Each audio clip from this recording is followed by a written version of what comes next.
I think I played basketball at the highest level, and I'm a respectful guy, and I respect everybody.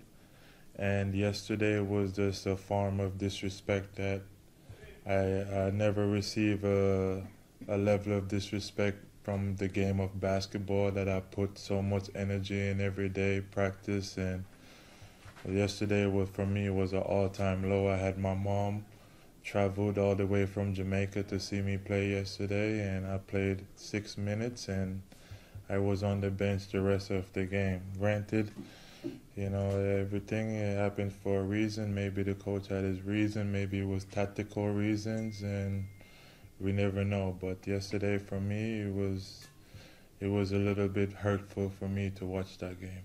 You don't know the reason why you didn't play? No, absolutely not.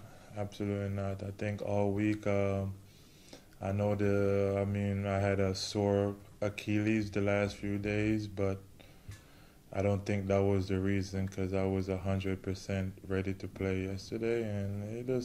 And I think the last 4 games I haven't been playing as much. My minutes have decreased a lot. And, it's just, for me, I try to, ever since the last problem with the last coach, I try to keep my mouth shut. And I come to work every day as a professional, and I'm humbled, and whatever obstacles come my way, I deal with it, and I keep my mouth quiet. But yesterday was just a repeat of what happened with the last coach, and I tried to handle it the best way possible by just not saying anything.